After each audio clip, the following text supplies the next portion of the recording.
Olá, queridas irmãs, queridos irmãos, começamos mais um programa, O Espírito da Letra, analisando a obra do Espírito André Luiz através da mediunidade de Francisco Cândido Xavier. O capítulo hoje é o penúltimo, o capítulo 25º, cujo título é A Oração. E ele vai nos apresentar informações importantes que são muito úteis.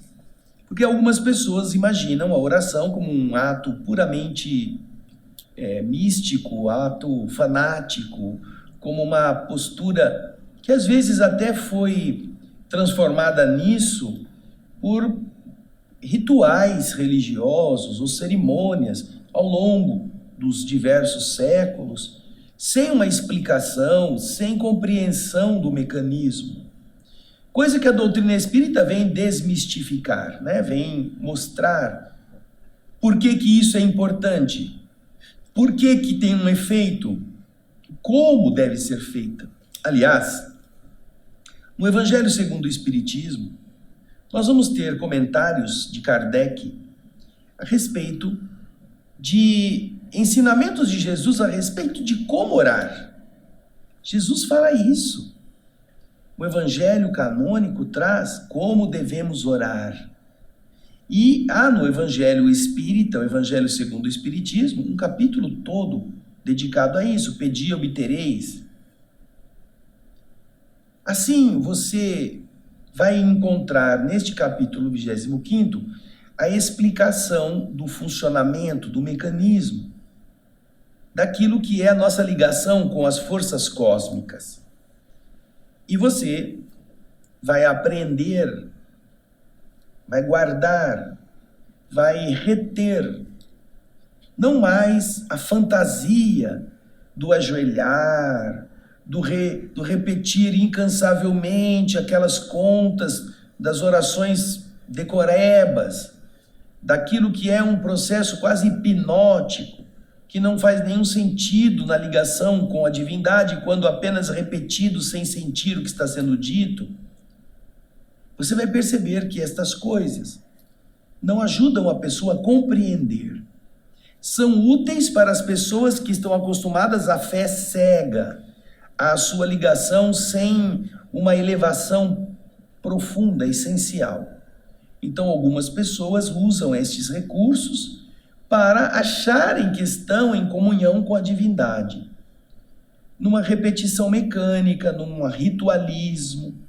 Porém, a doutrina espírita que vem tirar o véu, revelar, vai explicar para nós como funciona isso. Então, pegue o seu caderno, pegue suas anotações para a gente poder começar o capítulo 25º, cujo título é Oração.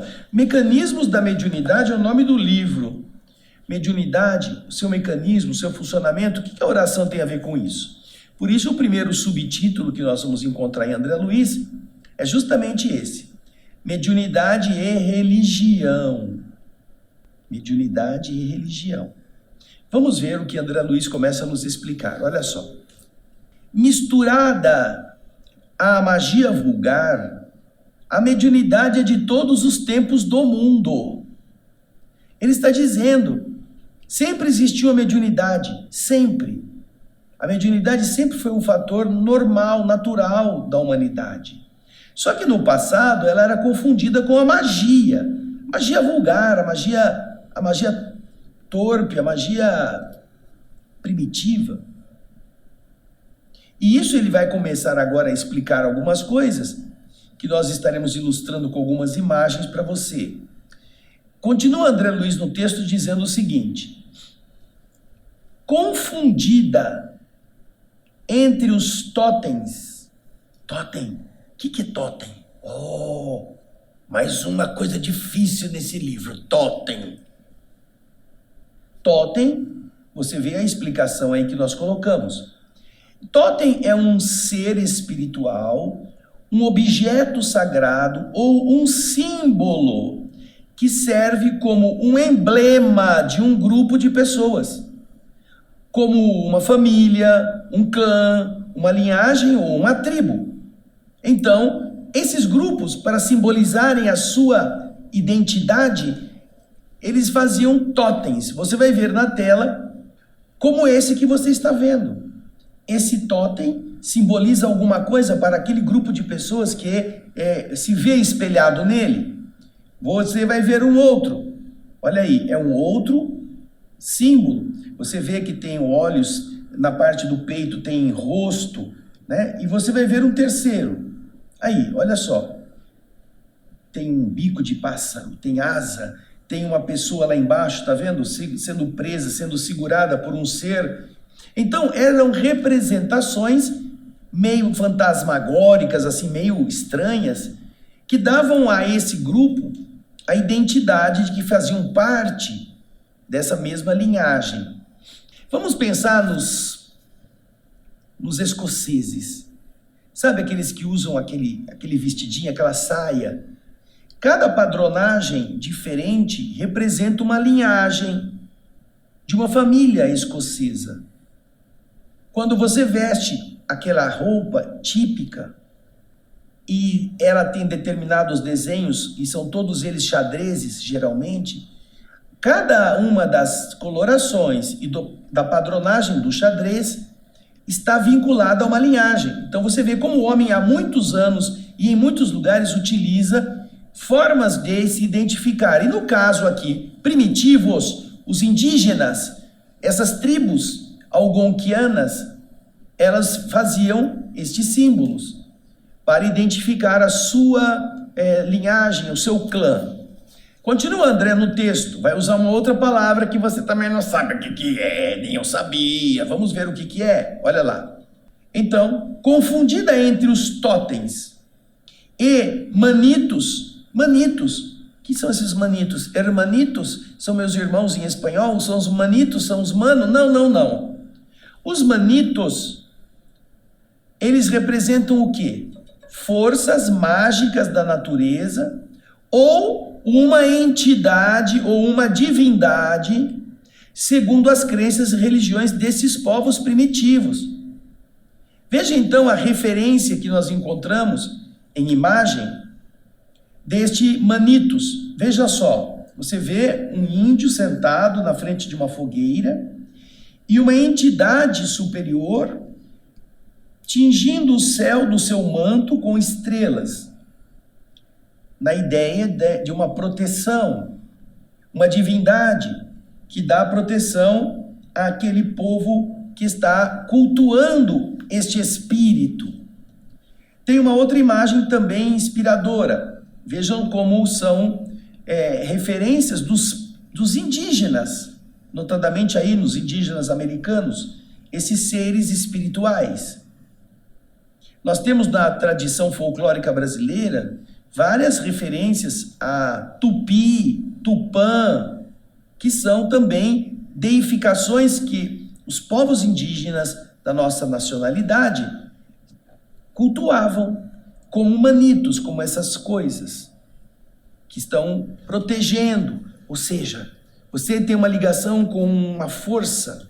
Então, André Luiz está dizendo, nós vamos voltar no texto agora para ler sem interrupções, ele está dizendo, confundida entre totens e manitos, nas raças primitivas, eleva-se, alteia-se gradativamente essa mediunidade e surge suntuosa e complexa nos templos iniciáticos. Os templos iniciáticos dos povos antigos é onde se ministravam ensinamentos secretos aos futuros sacerdotes, aqueles que estavam estagiando para se tornar um dia sacerdotes, que eram o modo de transmissão de conhecimentos ocultos ao vulgo.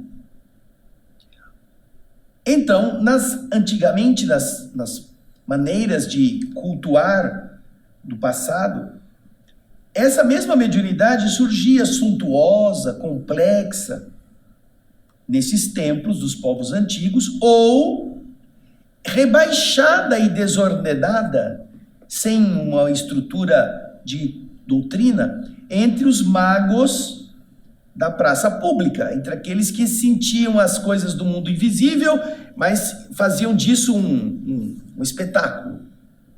Você vê então que André Luiz está situando a questão da mediunidade no tempo. Desde os primitivos, vemos expressões dessa área, e também, depois que a civilização já se estabeleceu, como os egípcios, os caldeus, os babilônicos, eles tinham maneiras de se relacionarem. Sejam maneiras dentro de uma ordem filosófica, ou maneiras atabalhoadas que os indivíduos pessoalmente estavam adotando na influenciação do povão na praça.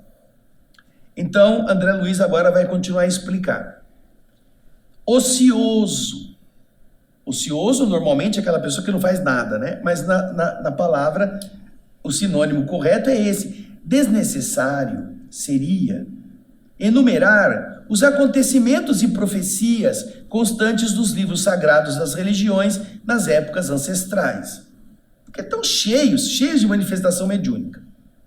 A cada passo, nas recordações de todas essas manifestações religiosas, encontramos referências a manifestações de anjos, de demônios, evocações e mensagens de seres desencarnados, visões e sonhos, encantamentos e exorcismos.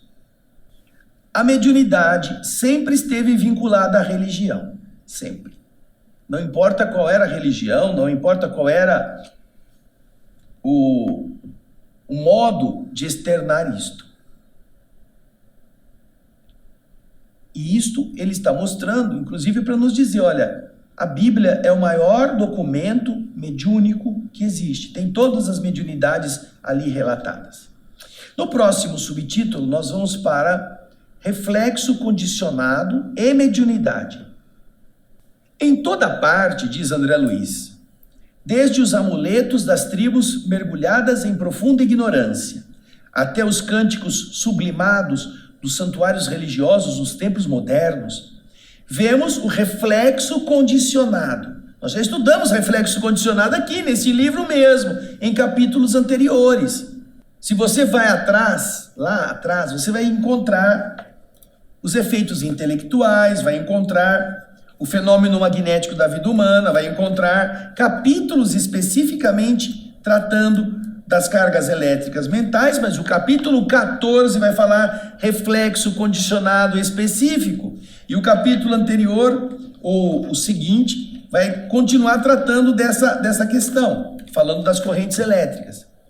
Esse reflexo condicionado, que é uma automatização produzida e depois é arquivada como uma coisa que não precisa mais ser pensada. Então, todas essas manifestações religiosas, cânticos, amuletos, rituais, tudo isso, nisso tudo, diz André, nós vemos o quê? Nós vemos o reflexo condicionado, a automatização. Continua ele dizendo no texto, esse reflexo condicionado, facilitando a exteriorização dos recursos da mente para o intercâmbio com o plano espiritual. Então veja só, quando a mente escuta aquilo, ela imediatamente se conecta. Quando ela vê um determinado símbolo, ela imediatamente se relaciona com ele, com o que ele significa, não com um pedaço de madeira. Quando ela sente um cheiro, quem usa incenso sabe disso, o odor leva a pessoa à meditação sobre coisas que sejam elevadas na sua religião. Talismãs e altares, vestes e paramentos ou os adornos, símbolos e imagens, vasos e perfumes, não passam de petrechos, de instrumentos destinados a incentivar a produção de ondas mentais, nesse ou naquele sentido, atraindo forças do mesmo tipo daquelas arremessadas pelo operador dessa ou daquela cerimônia mágica ou religiosa, e pelas assembleias que os acompanham visando certos fins. Então tem um líder, tem um sacerdote, tem alguém que está entoando o cântico, e aí o povo responde,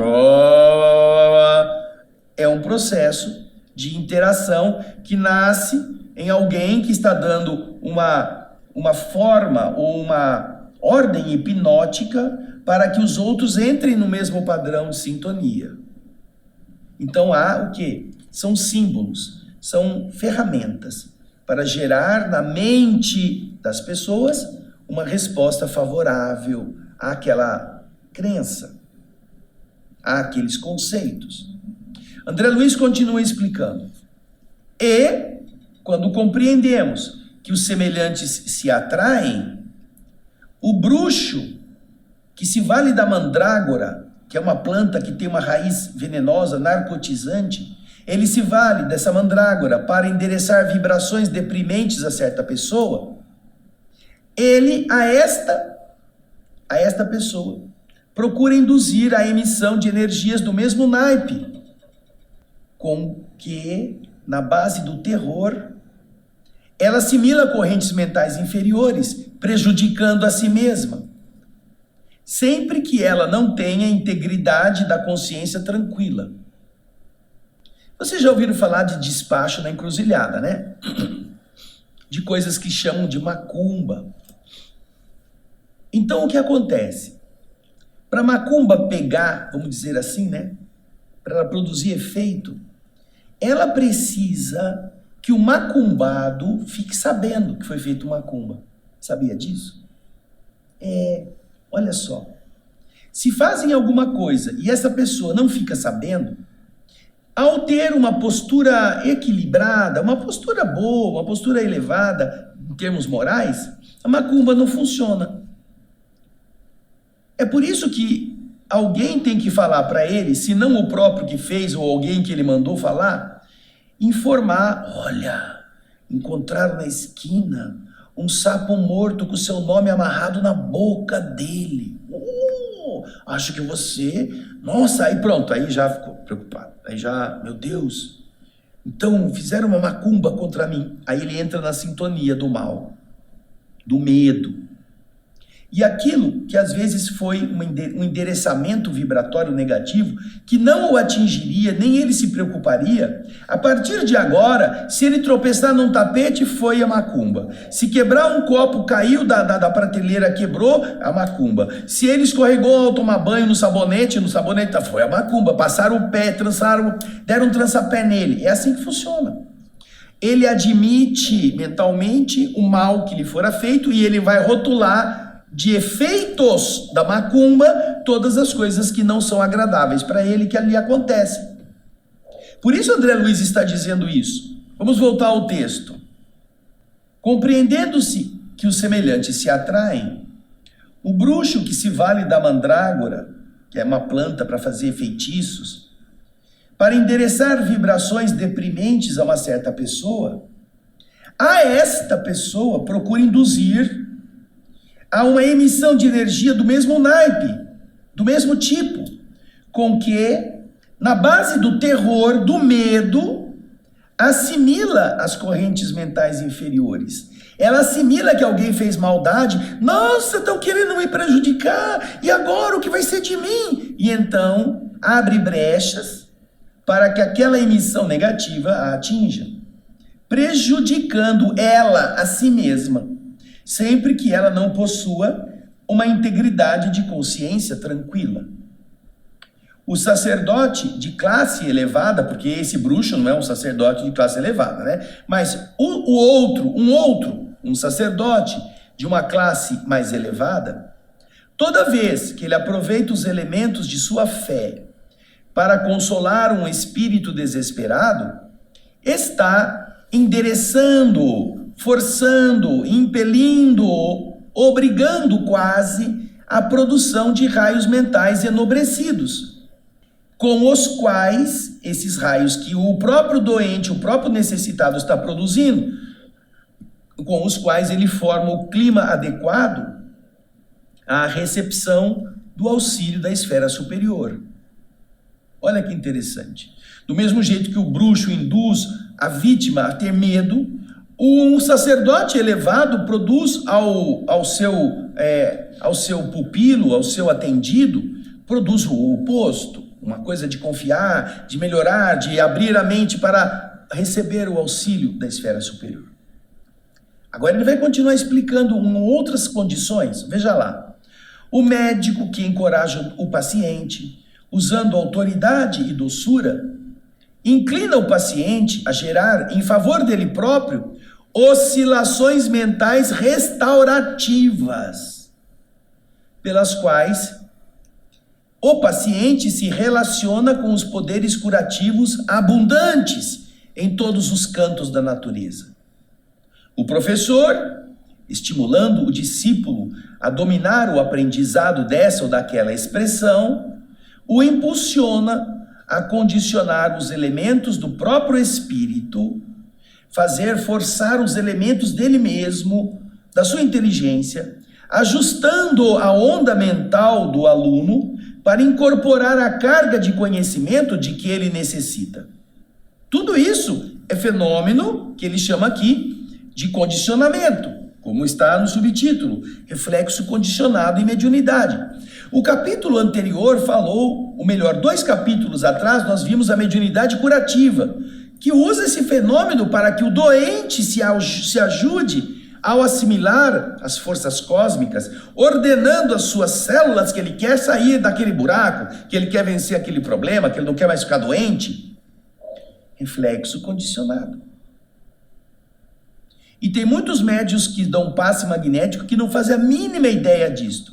Tem muita gente que vai no centro espírita, não quer ouvir palestra, não quer ouvir nada, nenhuma preleção evangélica, porque estou atrasado, eu tenho que tomar um passezinho rápido, passe drive-thru. Entra no carro, para lá, o cara põe a mão e já sai e vai embora para casa. Ai, estou passado. Perdeu tudo.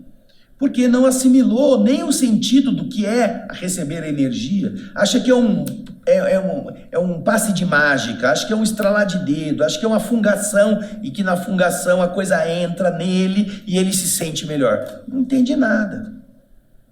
Nem o passista, nem o trabalhador da casa espírita que não faz noção de que é preciso que haja uma interação entre o agente e aquele que vai receber.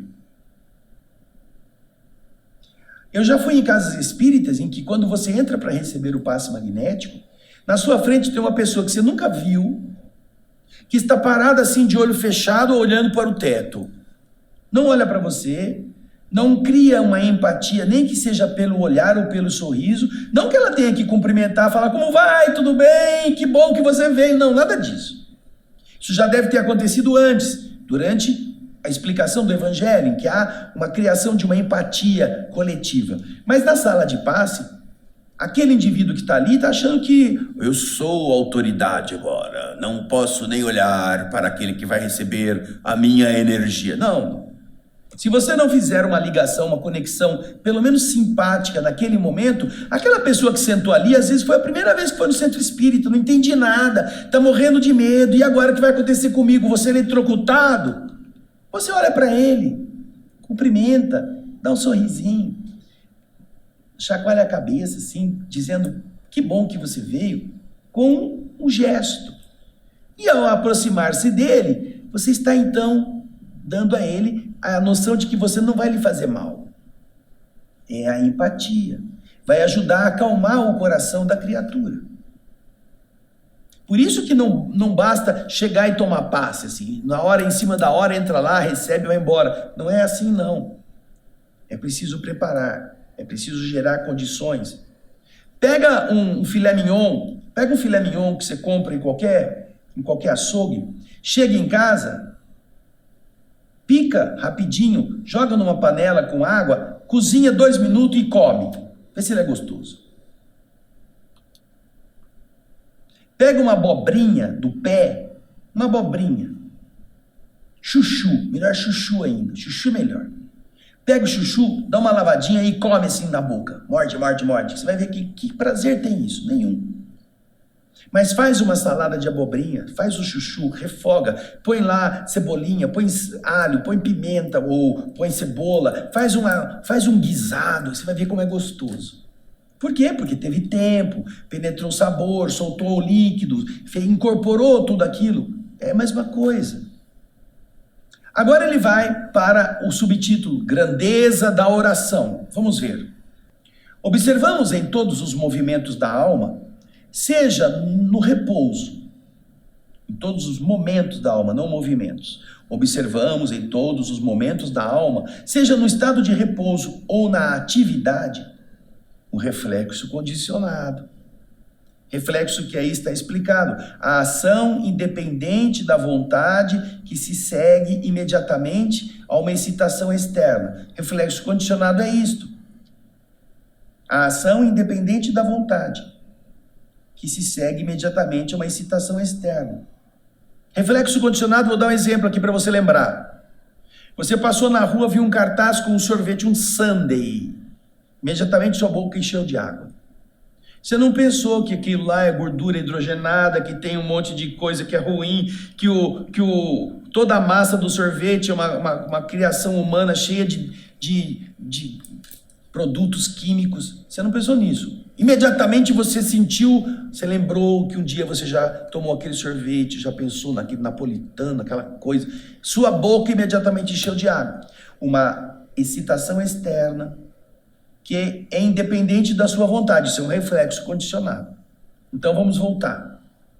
Observamos em todos os momentos da alma, seja durante o sono ou na sua atividade acordada, desperta, o reflexo condicionado, que é essa ação independente da vontade, na base das operações da mente, objetivando esse ou aquele gênero de serviço.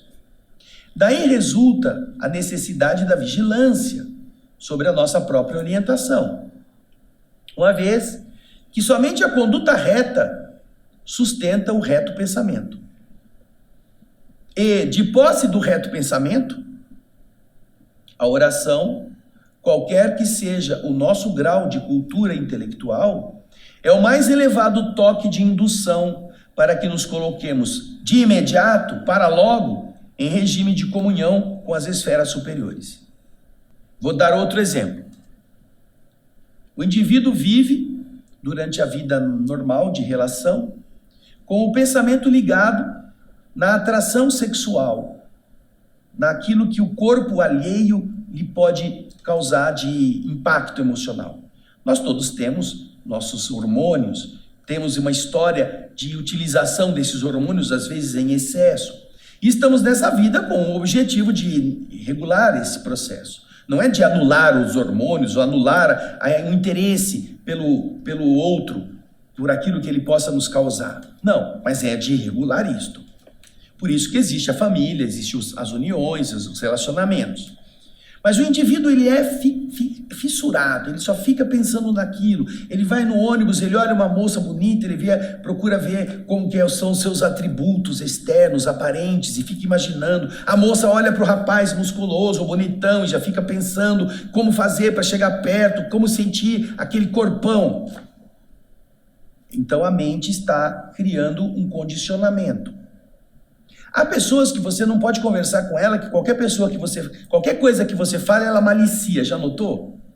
Ela fala, aquilo então, né? Assim. Essa pessoa está com a mente fixada nas ideias da sexualidade.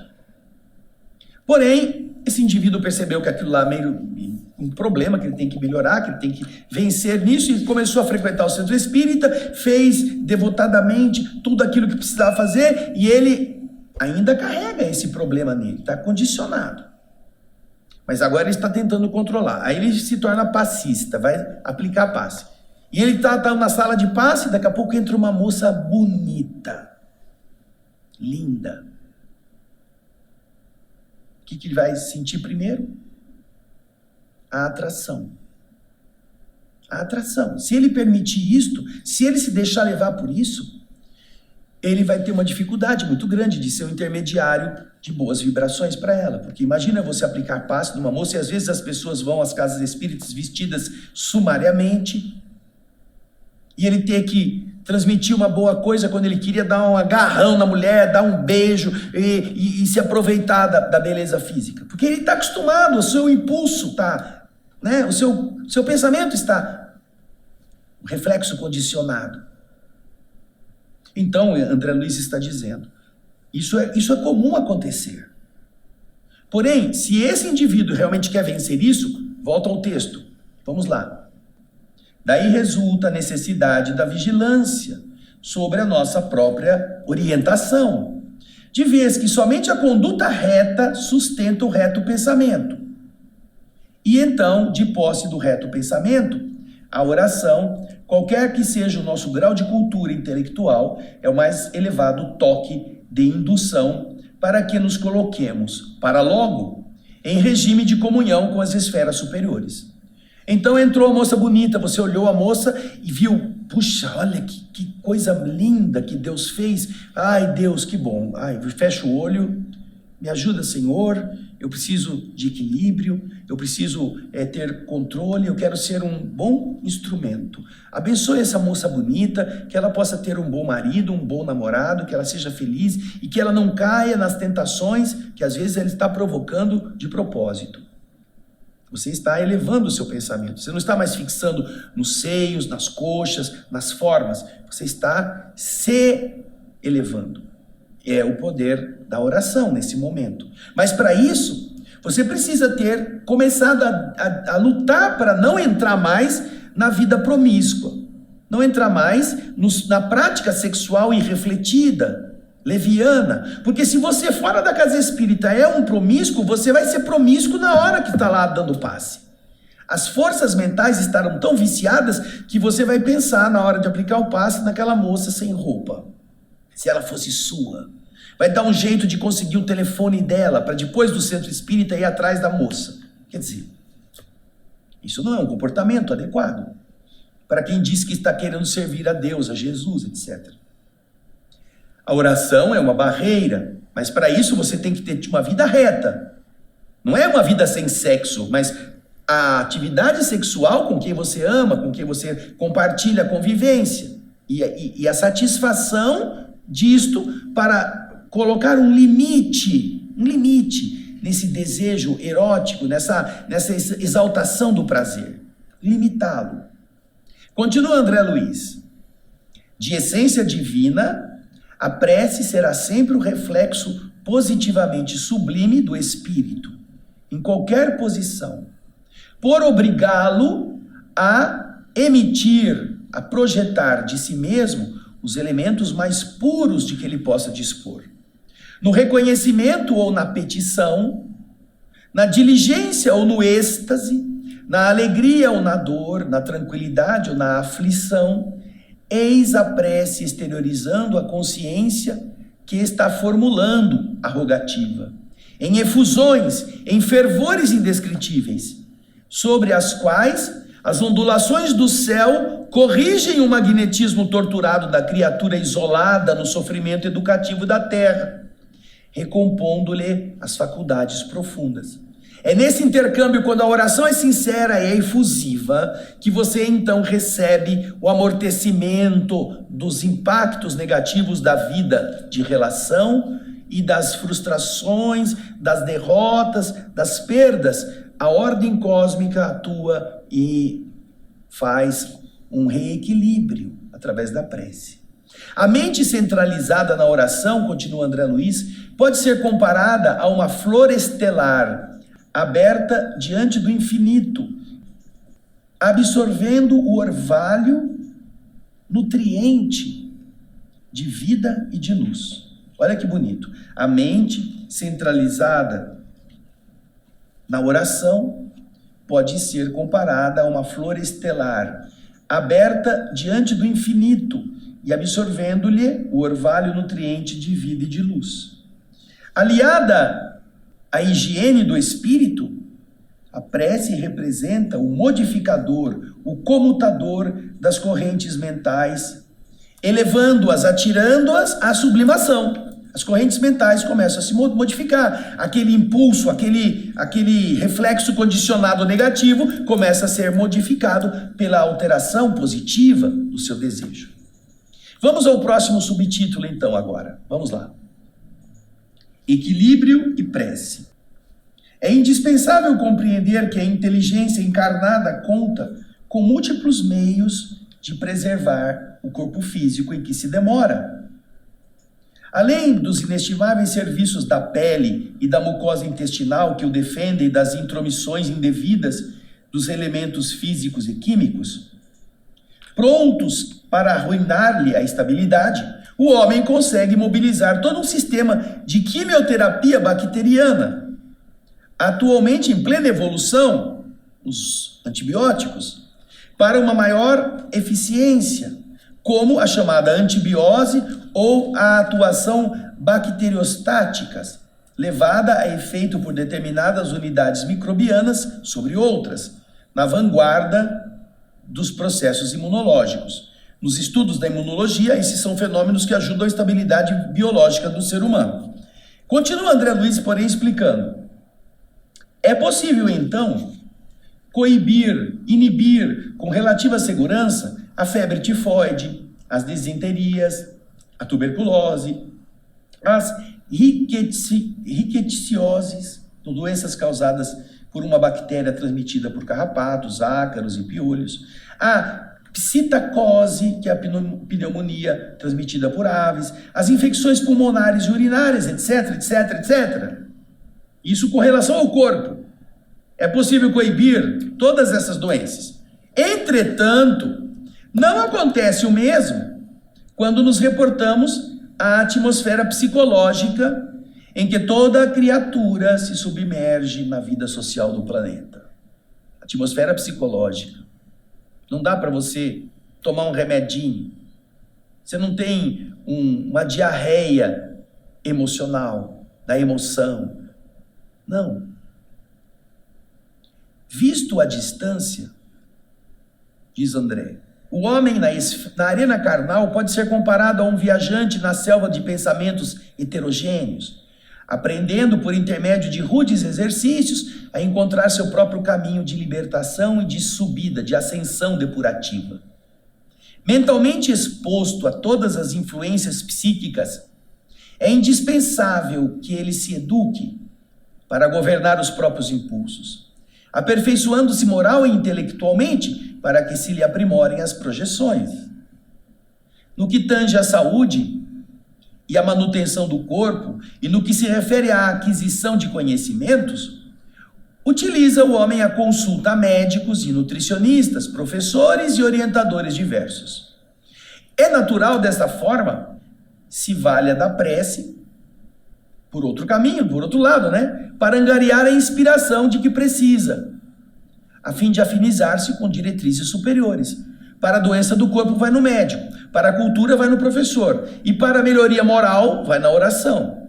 No circuito de forças estabelecidos com a oração, a alma não apenas se predispõe a regenerar o equilíbrio das células do corpo físico viciadas ou exaustas, ao infundir essas energias renovadoras que ele vai incorporar espontaneamente, assimilando os raios da vida mais alta a que ele está se dirigindo. Não só isso, mas também reflete as sugestões iluminativas das inteligências desencarnadas, dos espíritos melhores, de condição mais nobre, com as quais se coloca em relação. Não apenas ele recebe a bênção das vibrações melhoradas, como também a intuição, a inspiração para ter boas ideias, para evitar problemas, para sair de depressões que as entidades amorosas oferecem. Agora vamos ao subtítulo: Prece e Renovação.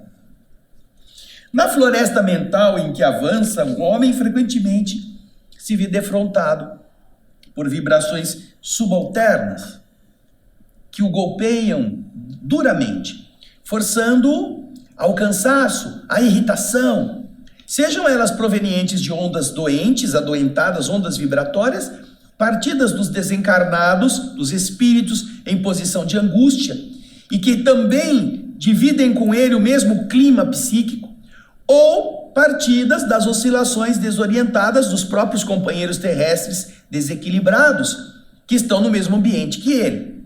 Ele é bombardeado.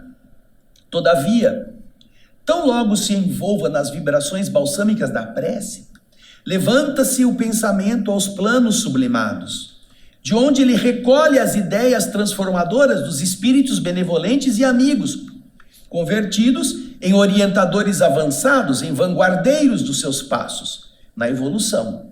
Eles estarão te dando paz, te dando tranquilidade. Orar constitui a fórmula básica da renovação íntima, pela qual divino entendimento desce do coração da vida para a vida do coração.